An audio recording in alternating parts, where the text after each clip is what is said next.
Hi friends, welcome to ఈ అమ్మ చేతి వంట. ఈరోజు రెసిపీ ఏంటంటే ఆలు ముద్దకూర, ఆలు టమాటా ముద్దకూర అండి. ఈ కూర అయితే మామూలుగా చపాతీలోకి, పరోటాలోకి, పూరీలోకి అంటే రైస్లో కూడా ముద్దగా చేసుకున్నామంటే రైస్లో కూడా అంటే చాలా సూపర్ టేస్టీగా ఉంటుంది. మన వీడియోని చూసి ప్రతి ఒక్కరికి నా హృదయపూర్వక నమస్కారాలండి. ఈ టేస్టీ అయిన కుర్మా ఎలా చేసుకోవాలైతే మనం ఈ వీడియోలో అయితే చూసేస్తాం. ముందుగా నేనైతే మడి అయితే మేము చేనులో నాటినాము, అది సరిగా అయితే మలవలేదు.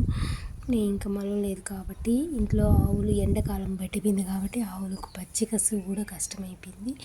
అందుకని అయితే గిన్నెల్లో నడవడానికి వీలుగా ఉంటుందని కొంచెం పచ్చి కసురు అయితే కోసుకొని మడి అయితే కొంచెం పెరిగి నేను మా వారైతే నాటేసి ఇంటికి వచ్చి అయితే ఆలు ముద్ద కూర అయితే చేసుకున్నామండి. వేడి వేడి అన్నంలో కూడా అంటే చాలా సూపర్గా ఉంటుంది. ఇక్కడ కోసుకొని అయితే ఆవులకి కట్టుకొని ఇంటికి వచ్చేసినాము. ఇప్పుడు అయితే మనం ఆలు ముద్ద కూర ఎలా చేసుకోవాలి, ఈ కూర ఎలా వండుకోవాలనేది అయితే ఈ వీడియోలో అయితే మనం చూసేస్తామండి. ముందుగా ఈ వీడియోకి ఒక లైక్ చేసి మన ఛానల్ని సబ్స్క్రైబ్ చేసుకోండి.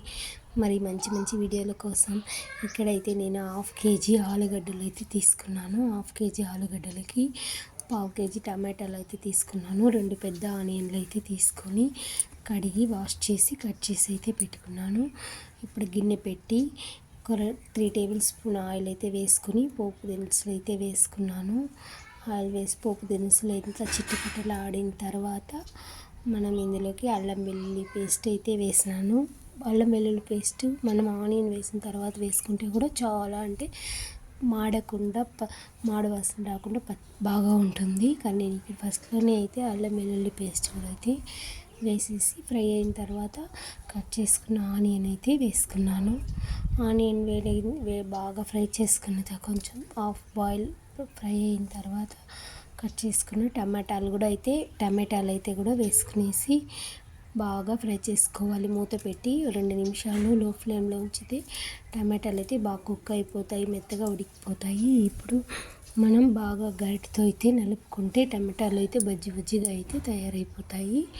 ఇంత మటుకు ఆనియన్ వేగితే చాలు. టమాటా ముక్కలు అయితే వేసుకొని మూత పెట్టేసినామంటే 2 నిమిషాలు తాలు చూసినామంటే టమాటాలు అయితే గొజ్జుగా రెడీ అయిపోతాయి. ఇప్పుడైతే మనం బాగా టమాటాలు నలుపుకొని ఆలు మనం కట్ చేసి ఉడకబెట్టి కట్ చేసి పెట్టుకున్న ఆలునైతే ఇందులో అయితే వేసేయండి. అంటే ఈ కూర అంటే మామూలుగా చికెన్ కూర వండితే ఎలా ఉంటుందో అది మారి ఉంటుంది. ఎంత టేస్టీగా ఉంటుంది ఈ కూర. నాన్ వెజ్ తిన్న వాళ్ళకైతే ఈ రెసిపీ మంచి యూస్ఫుల్ రెసిపీ. దీన్ని తింటే నాన్ వెజ్ తిన్నంత తృప్తిగా తింటారు, అంత టేస్టీగా ఉంటుంది.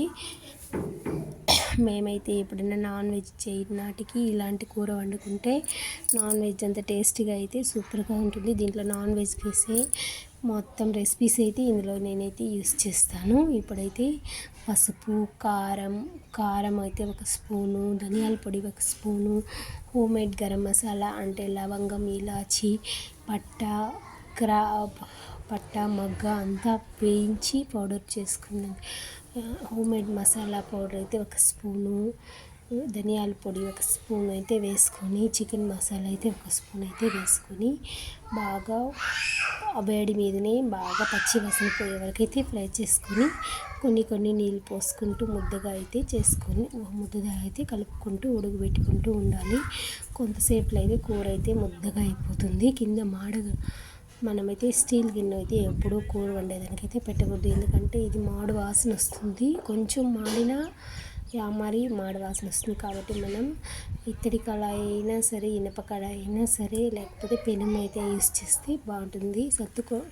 సత్తుగుండలు కూడా బాగుంటాయి. వాసన మాడు స్మెల్ అనేది రాకుండా ఉంటుంది. ఈ విధంగా కలుపుకుంటూ కొంచెం వాటర్ వేసుకుంటూ కలుపుకోవాలి.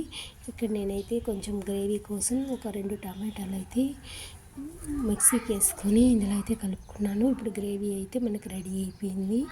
అంటే గ్రేవీ అంటే ఎక్కువ నీళ్ళుగా లేకుండా నేను ముద్దగానే అయితే చేసుకున్నాను. ఇప్పుడు కడిగి కట్ చేసుకున్న పుదీనా అయితే వేసుకున్నాను. ఇప్పుడైతే సూపర్ టేస్టీ అయిన ఆలు టమాటా కర్రీ అయితే మనకు రెడీ అయిపోయింది.